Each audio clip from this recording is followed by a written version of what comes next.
ಬಜಾರದಲ್ಲಿ ಜೈನ್ ಮಂದಿರಕ್ಕೆ ನುಗ್ಗಿ ಕಳ್ಳತನ ಮಾಡಿದ ಅಂತರ್ ಜಿಲ್ಲಾ ಆರೋಪಿತನನ್ನು ಪೊಲೀಸರು ಕೊನೆಗೂ ಬಂಧಿಸಿದ್ದಾರೆ.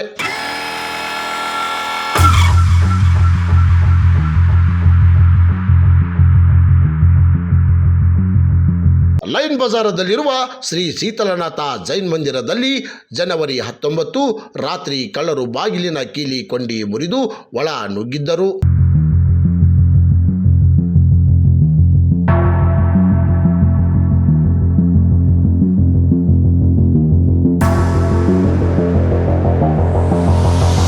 ಕಾಣಿಕೆಯ ಪೆಟ್ಟಿಗೆಯನ್ನು ಒಡೆದು ನಗದು ಹಣ ಹಾಗೂ ಬೆಳ್ಳಿಯ ಆಭರಣಗಳನ್ನು ದೋಚಿ ಪರಾರಿಯಾಗಿದ್ದರು. ಪ್ರಕರಣವನ್ನು ಗಂಭೀರವಾಗಿ ಪರಿಗಣಿಸಿದ ಧಾರವಾಡ ನಗರ ಪೊಲೀಸರು ವಿಶೇಷ ತಂಡ ರಚಿಸಿ ಬಲೆ ಬೀಸಿದ್ದರು. ತಾಂತ್ರಿಕ ಸುಳಿವಿನ ಆಧಾರದ ಮೇಲೆ ಫೆಬ್ರವರಿ 14ರಂದು ಅಂತರ್ ಜಿಲ್ಲಾ ಆರೋಪಿ ಮಲ್ಲಪ್ಪ ಅಲಿಯಾಸ್ ಮಲ್ಲೇಶ್ ಅಕ್ಕಿಮಡಿಯನ್ನು ಬಂಧಿಸುವಲ್ಲಿ ಯಶಸ್ವಿಯಾಗಿದ್ದಾರೆ.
ಬಂಧಿತನಿಂದ 1 kg 565 ಗ್ರಾಂ ಬೆಳ್ಳಿ ಆಭರಣಗಳು ಮತ್ತು ಸುಮಾರು 30,000 ರೂಪಾಯಿ ನಗದು ವಶಪಡಿಸಿಕೊಳ್ಳಲಾಗಿದೆ. ಪೊಲೀಸರು ಚುರುಕು ಕಾರ್ಯಾಚರಣೆಗೆ ನಗರ ಪೊಲೀಸ್ ಆಯುಕ್ತರು ಶ್ಲಾಘನೆಯ ವ್ಯಕ್ತಪಡಿಸಿದ್ದಾರೆ.